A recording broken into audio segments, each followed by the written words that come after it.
All right, part two. I decided not to video putting this thing back together because a lot of this is just kind of common sense stuff.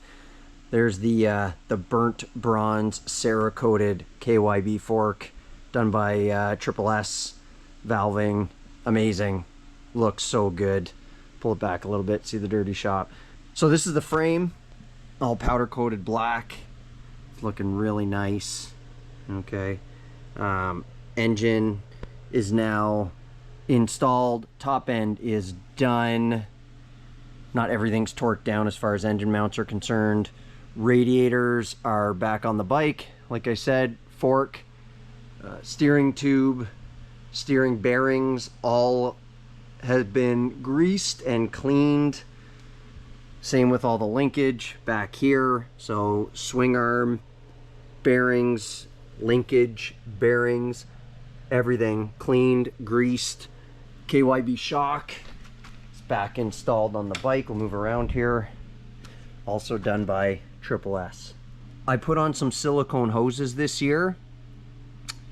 I don't know if the Samco hoses are different. These aren't the Chinese ones, although they probably come from the same factory as the Chinese ones you can buy on eBay. These are the Extreme Enduro parts hoses. I've had to cut to fit, and I'll show you here. I've actually had to cut, look at all the tubing. I've actually had to cut quite a bit of them to fit. So we'll see. I still have a little bit of a kink here, not horrible, but I may even have to trim more off of the end here to get rid of some of that kink. This one I had to trim quite a bit. This one I had to trim quite a bit to get it to bend in there. So I'm not sure if they sent me the wrong hose kit or if you're supposed to have to trim them. Subframe's looking clean. I even threw some black paint on my swing arm because it's seen better days, but I actually taped it all off, prepped it a little bit, and then threw some black paint. So it's looking actually quite decent. I've got new foot pegs to go on here. These S3 Enduro, 8 millimeters back, 5 millimeters down, I believe. The Punk forged steel, some nice teeth on them. Not a fan of the spring that comes on them already, so I don't know what I'm gonna do there, because I don't find the spring was providing a whole lot of force to bring the foot peg back. Kind of felt like they were floating a little bit weird, because I quickly tried installing one. So anyway, yeah, I mean, a couple of tips if you ever, especially with the Beta, if you're gonna pull it down. So my powder coater was amazing. He covered up all the threads. Anywhere where there was threading in the frame, he covered it up. And in the steering tube as well. So all of the races and everything for the bearings, he covered all of that up. A little bit of clear coat still gets in when he clear coated. A little bit of paint still gets in, so you have to chase some threads. I haven't had to chase any threads. The most I've had to do is I've taken, you know, a bolt, twisted it in a little bit, and then twisted it back out, and it's been absolutely fine. I think the only thing I would change, which I'm not going to do because it's fine, but the only thing I would change about my prep this year is I would replace fasteners. They're pretty cheap. I'm probably going to do it throughout the summer, but with all this work to get it all cleaned up, and I mean, this thing's going to be as clean as it was almost coming off the showroom floor. Not quite, but almost. It's a sin to put these rusted fasteners back on. So I have lots of different types of fasteners everywhere. I may replace some of them, but yeah, that would be one of the things I think I would redo. They've, you know, all these fasteners have seen, you know, some better times. But yeah, it's coming together. Super excited about this. That is a race harness. I can tell you already, you want to compare this to the harness I pulled off the bike. There is no comparison, and it's clean. I'm gonna grease all the connections when I install it. I'm super pumped about getting this bike back together. So this is just going to be a quick video.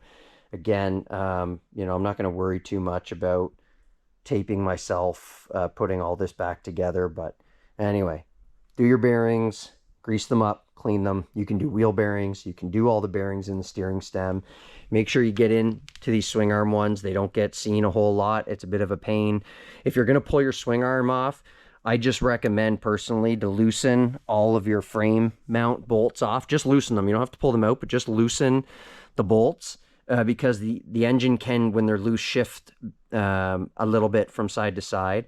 So if you leave them tight, there's a chance that after you pull this out that, you know, like one side, especially after you grease them, sometimes it's hard to get the spacer and the like seals and everything all back together super tight, so they kind of like expand with all the grease that's in there. So if you have it nice and loose, you can kind of shimmy it in there and the engine can move back and forth, and then once you torque it all down, it'll pull everything nice and tight back together. So these are tight now, but nothing's been torqued, so I got to torque all of my engine mounts. Everything's got to be torqued. This has to be torqued. The front steering is put together properly, so everything's been torqued down on the forks and everything. With how nice these, look at that, burnt bronze fork tubes. With how nice those are, I don't want them accidentally slipping out and smashing onto the ground. So they're all done. And there's the red fork guards off my 350. So like I said, the 350s here looking spiffy. All of the bodywork that came off of this got all brand new bodywork, maybe except for a panel here and there, but it basically got all brand new bodywork. And all the bodywork that was on this is going on the 300, and then some of the old bodywork down there I'll just hold as spares, but it's not going back on. So anyway, it's coming, and I think it's gonna look really good. I think it's gonna be, you know, pretty nice and feel as fresh as a bike can feel for a 2021 anyway. Yeah, I'm excited. So anyway, short video today. There'll be more as it gets, you know, closer to completion here. Try to put one up every weekend from now until the time we're riding, kind of showing what some of the stuff I'm doing, because all the suspension on the 350 needs to get done. And I think I probably need to pull and do steering bearings, swing arm bearings, and linkage bearings, grease everything up. The wheel bearings have been greased on the 350, but the other bearings haven't. I can't remember the last time I did them. So when I pull the suspension off to change and do maintenance on it, I'll just check the bearings while I have it off. Might be a bit of a mid-spring type thing, but we'll see, because this still has a lot of work left to do. But yeah, anyway,